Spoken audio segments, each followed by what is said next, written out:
Hello folks, welcome to Legacy IAS Academy. In this video, we will be looking into the landmark Supreme Court judgments of 2025. The first case is Gayatri Balaswamy versus Novasoft Technologies Limited. See here, how you have to see the judicial interpretations is, you have to observe what is the question here. Understanding, irrespective of the case or in details of the case, that is not needed for you. See what is the question and how is judiciary responding to that question. Okay, here the question is about, can courts modify arbitral awards under section 34 or 37? What is this? See, what happened is, a particular person who was being harassed had given a resignation, and finally that particular case went into arbitration. Now in the arbitration they gave an award. Finally it was taken to a further more high court, etc., wherein they changed the awards order. That is, they changed. Initially they were told it was 2 crores, then they reduced it only to 50,000 rupees. So this court case details are not much important, but what is important is here, can court modify the arbitral awards? Something that was given. Now can court has the power to modify it? That is the issue. Now Supreme Court has held that no, with regarding to the arbitral award, modification of the entire award will come in a very limited manner. Why? If there is an issue about severability or error or any interest modifications is there, that you can address it. But overall overchanging or overruling an entire award itself will defeat the purpose of this arbitral award. And Article 142 is nothing but your complete justice should be exercised only in rare cases where you go on to change the entire award. It should be utilized in rarest of rare cases and not in every single case. Okay, so according to this particular case, there is something called as Arbitration and Conciliation Act. Here the victim who was getting harassed and then was tendering resignation, etc., against the employer, they went into this particular where their section 34 tells that this will allow courts to set aside an arbitral award on specific grounds. On which specific grounds? Severability, error correction, yes, on these grounds. Section 37 tells we provide for appeals against order under section 34. So here the women, initially when arbitral award was for 2 crores, that was reduced to just 50,000. Now she has placed an appeal against that decision. Section 31(7) of B tells that the interest payable on the sum directed to be paid by the arbitral award, and also section 33 tells that arbitral tribunal to correct any computational, clerical or typographical errors in the award. Not just go ahead and change the entire award itself, but also we have one more provision in our constitution, that is our Article 142. What is that? Supreme Court, that is your judiciary, can exercise complete independence, and this should be done in the rarest of rare cases, which means using 144 it can even change the award of the arbitral.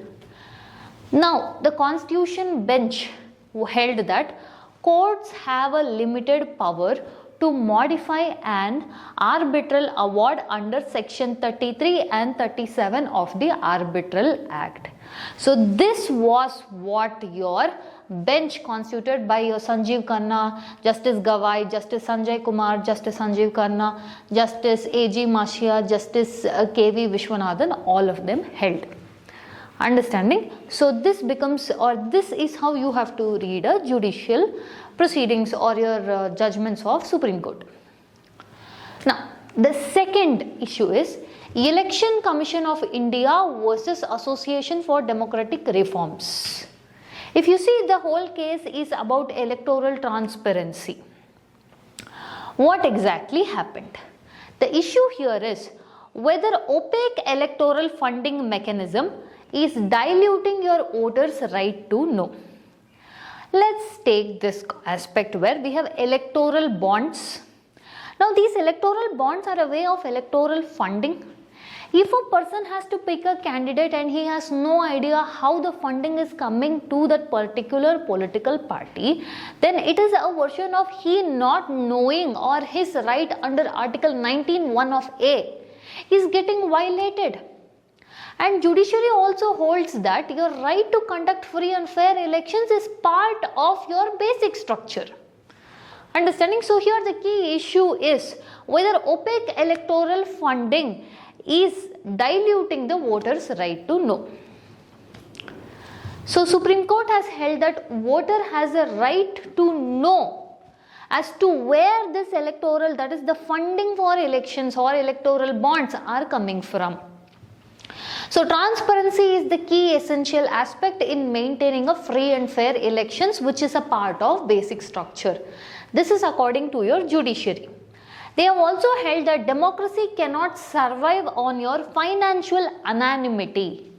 Understanding? Look at the keywords: financial anonymity of political parties. So that is not correct with regarding to your electoral process.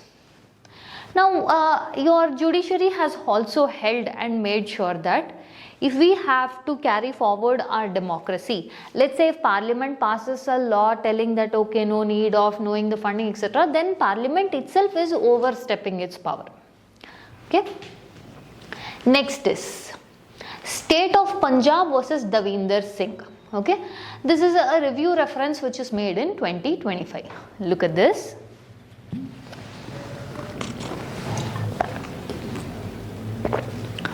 The whole theme of this particular case is reservations within reservations. What exactly are we talking about? Here the concerned articles are your Article 14 of Equality, Article 16 of 4, which is a reservation in employment, and Article 341, which deals with scheduled castes. First and foremost, what is the question? The question is, can we subclassify scheduled classes? That is, you have something called SC, you have something called ST, you have something called OBC, you have something called general. That is, you're classifying people into these groups, right? Now the question here that is raised is, can there be further subclassification within your scheduled castes? Is that allowed in the constitution? That was the question raised. For which judiciary has held that states can subclassify scheduled caste in case if they find that, see, in scheduled caste also there are many sections which are performing or faring better, but there are certain sections which are not receiving the benefits, or something more has to be done for them. See, almost it is similar to your creamy layer and non-creamy layer concept. Again, here do not assume that creamy layer, non-creamy layer concept for SC, that does not exist. Understanding? But your creamy layer, non-creamy layer exists only for OBCs, not to SCs. Here, this subclassification within SCs is to make sure that the targeted welfare delivery is happening effectively. So, equality does not mean uniform treatment of unequal groups. Within SCs only there will be many sections, so you have to treat all of them equally. But that does not mean that you will not provide something for, let's say, among the SCs only there are some sections which deserve extreme, let's say they are having extreme poverty, or you need to intervene, state has to intervene and provide much more than what it provides to other SCs. Understanding? So, precise target welfare delivery and last mile service delivery.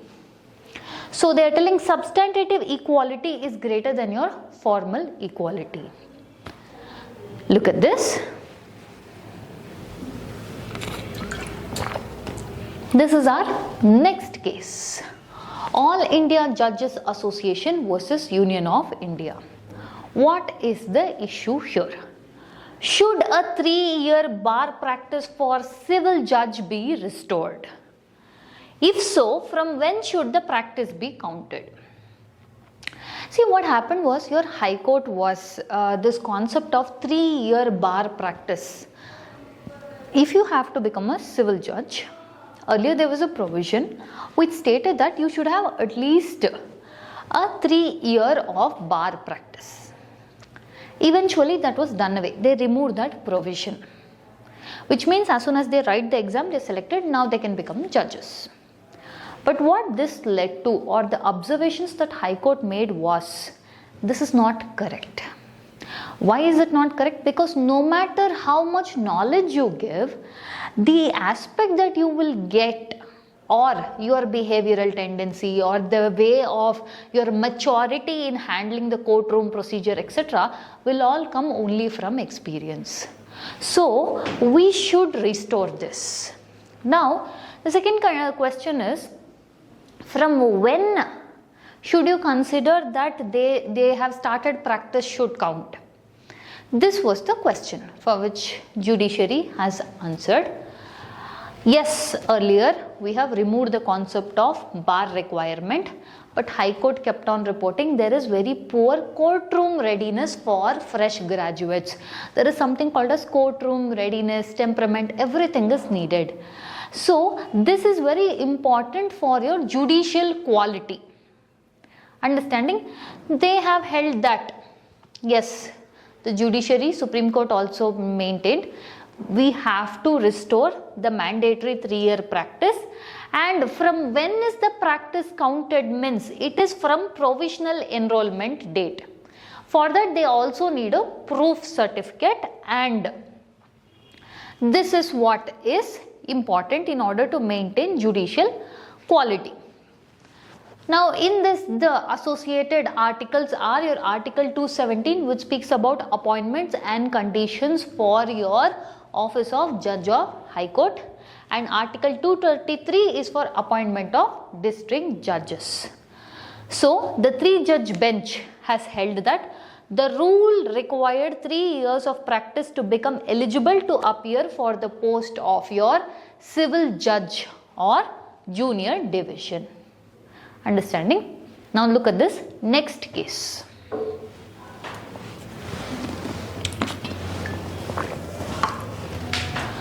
Anjuman versus State of Maharashtra. The question that here is asked is RTE Act, Right to Education, applicable to minority educational institutions? And second question is the TET, Teachers Eligibility Test, applicable for in-service teachers, okay, for your non-minority schools? What is the question here? They have told that yes, you have to mandatorily need it, but there are certain fine nuances.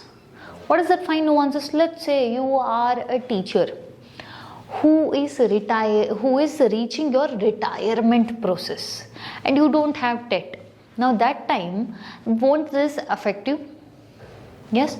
So here the petitions have questioned RTE mandated teacher qualification for minority institutions and our minority schools, that is these are they exempt from RTE. First and foremost, the in-service teachers, or specifically in your non-minority schools, teachers with less than 5 years of service left. Understanding? Those people will continue without TET. Understanding? Their job is safe and secure only. They don't have to worry about it. But if they have to be promoted, they need TET clearance. Teachers who have greater than 5 years of service left, they have to clear TET within 2 years. Okay? So, why was this needed, or what was this particular statement or verdict or this decree or observation showcasing means? It is a balance between educational continuity and minimum professional standards. And yes, your RTE is exempt from your minority institutions. The next case, look at this.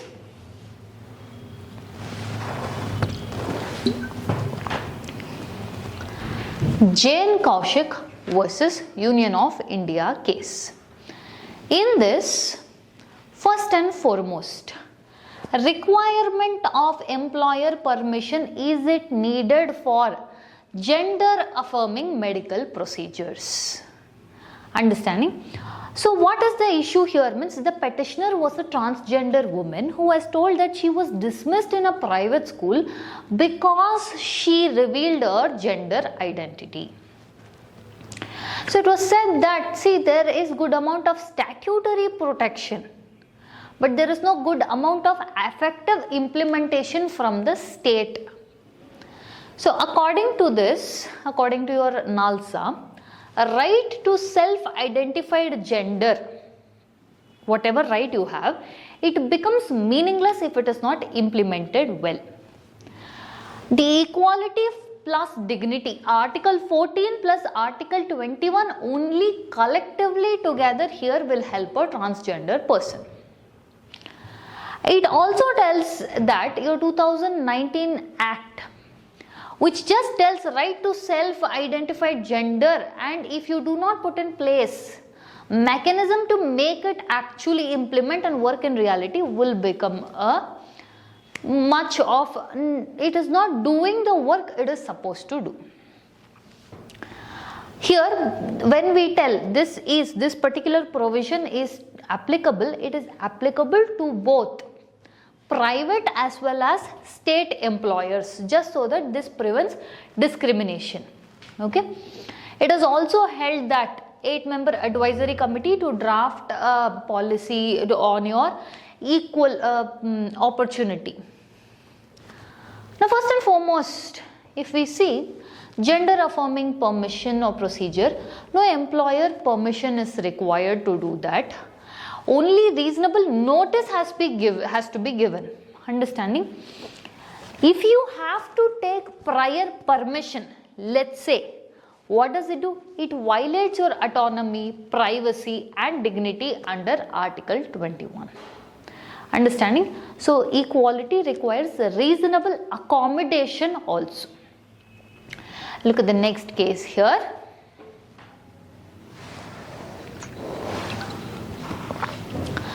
Imran Pratapgadi versus State of Gujarat. What is the issue here? Whether a poem amounts to criminal speech, whether criminal inquiry is mandatory. The aspect here is a person had filed for a case wherein he told that he had posted a video where a poem was read out in a mass wedding which was having certain statements in it. Now this particular person, who is an MP of Rajya Sabha, pointed out that this statement promotes hate speech or enmity. Now if you see with respect to the Constitution, Article 19(1) of A, it gives you freedom of speech and expression. According to Bharatiya Nyaya Sanhita, Section 196 tells promoting enmity between different groups on the ground of religion, race, place of birth, residence, language, etc. is prejudicial to maintain the harmony, or it affects the harmony of the state. So what Supreme Court here has told means, poetic, artistic or metaphorical expression just cannot be criminalized unless and until it has a clear motive behind it. Otherwise, it is just that law enforcing agencies are just putting things mindlessly. Understanding? Law enforcement must avoid over criminalization of dissenting speech. So one important thing that was seen here in this judgment is the aspect of content, intent and effect test. What is the content of that poem? What was the intent behind that poem? And what is the effect of that has to be seen. Understanding? So an FIR should not be just a mechanical exercise without application of mind. So what did the judgment state? Police must read or hear the words alleged to promote enmity between groups before registering FIR under Section 196 of BNS. Next case, look at this.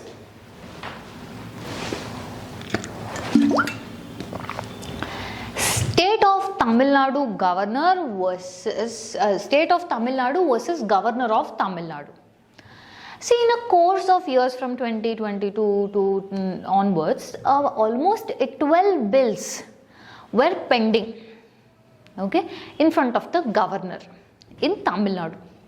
So the issue here came in was, is prolonged governor's inaction on bill constitutional?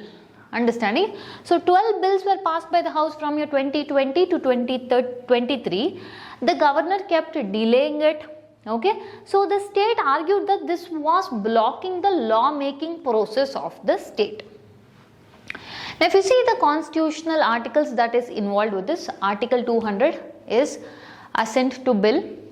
Article 201 is governor reserving the bill for president. Article 142 is nothing but your complete justice that your judiciary uses. Article 163 is Council of Ministers aid and advice to your governor.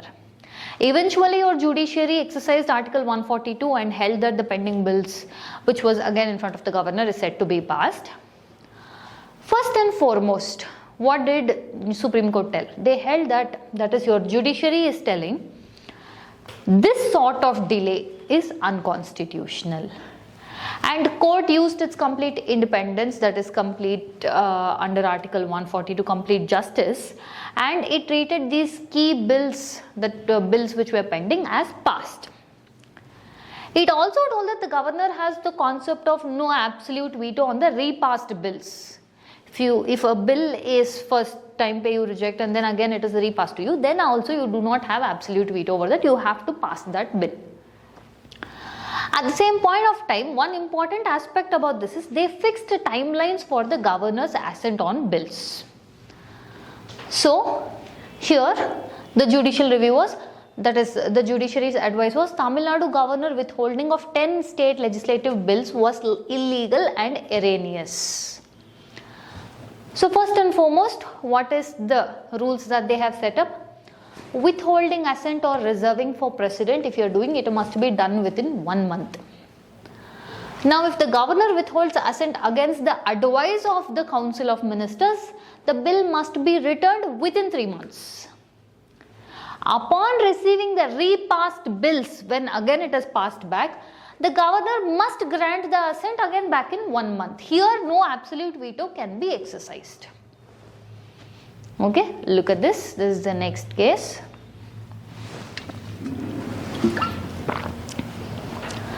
Amlesh Kumar versus State of Bihar. What is the issue here? Can narco tests be implemented on all accused? Can narco report alone convict? And can accused demand narco test as absolute right? So what happened in Amlesh Kumar case was, he alongside many people, people told that, okay, that is investigators told that these people will undergo a narco test. High Court admitted, okay, I will take narco test. That is, I will take narco test as evidence. The investigation officers had told this to High Court agreed this.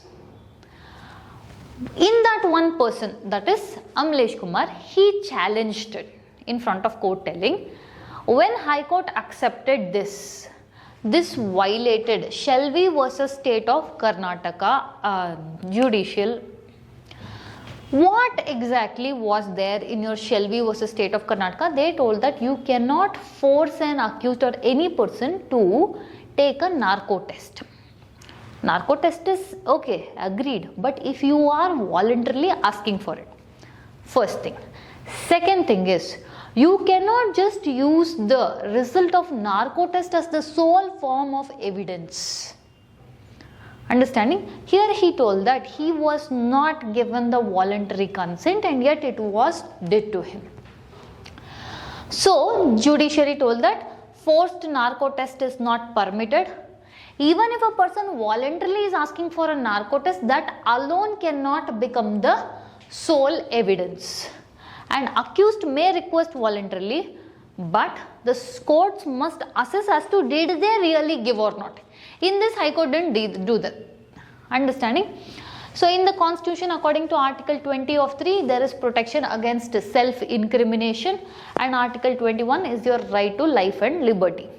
According to Indian Evidence Act of 1872 and your Criminal Procedure Code, admission of discovered facts and bail, again in these conditions.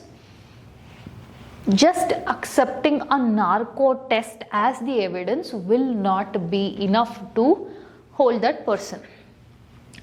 Now, according to this, the judge's bench held, accused has right to voluntarily undergo narco analysis test subject to court's permission. Okay. Now look at this. This is the next case.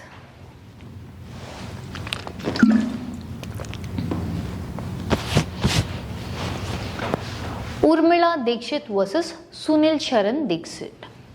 What is the issue here? Can a senior citizen reclaim a gift property of for non-maintenance?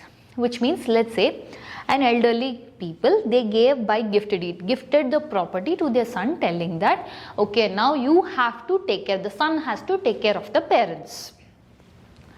Now the question that is arising is, if in case the child, here the son, does not look after the parents, can the parents ask for the property back? Okay. So in here we have an act, concerned act is Maintenance and Welfare of the Parents and Senior Citizens Act of 2007, under which section 23 tells transfer of property to be void in certain circumstances. When that particular person here was transferring the property, there is a provision that yes, you have to look after me, or maintenance is upon you, and if they violate that, then you can give back. Understanding? So judiciary held that gift cancelled was due to breach of maintained condition. That is, the son had told that he will look after the maintenance of his parents, and now he is not, so the gift deed which was done is now cancelled. The authorities can restore the possession and order the eviction. That is, they can give it back to the parents. Section 23 applies when maintenance condition exists. This can happen only when you are putting that as a condition. So the judge's bench has held that Tribunal under Maintenance and Welfare of Parents and Senior Citizens Act of 2007 has the power to order eviction and transfer of possession. Next case is Vihan Kumar versus State of Haryana. See, here the issue is, if you arrest someone, and is it illegal if you do not communicate the grounds of arrest to them? Second issue is, does hospital handcuffing violate dignity? Third issue is, can later steps cure an illegal arrest? Is there a solution for this illegal arrest? Okay, look at this.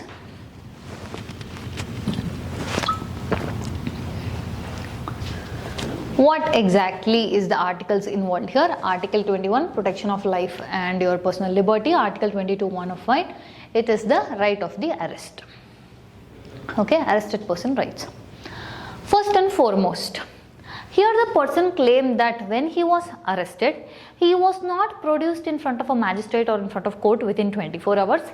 Second thing, he was not told the grounds of his arrest. The officials later claimed that no, we had verbally communicated.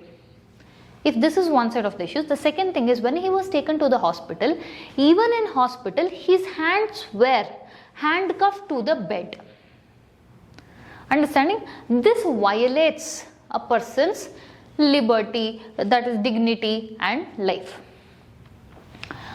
So what did judiciary tell in this means? Arrest will be held, whatever arrest you have made, that will be held illegal. Now we will tell you can't arrest that person is because you did not follow the procedure and there was a breach of Article 22 of 1. Also, you further holding him in hospital in handcuffs, that is not correct, both from the state perspective and hospital perspective. So dignity breach is recognized and corrective guidelines were ordered that now you cannot arrest him, let him go. So here the judges held that informing an arrested individual of grounds for their arrest is a fundamental right under Article 22, 1 of the Constitution. Next, Polomi Pavini Shukla versus Union of India. What exactly is the issue here? Are orphans considered as disadvantaged group in the Right to Education Act? What are the articles involved? Article 21, right to life.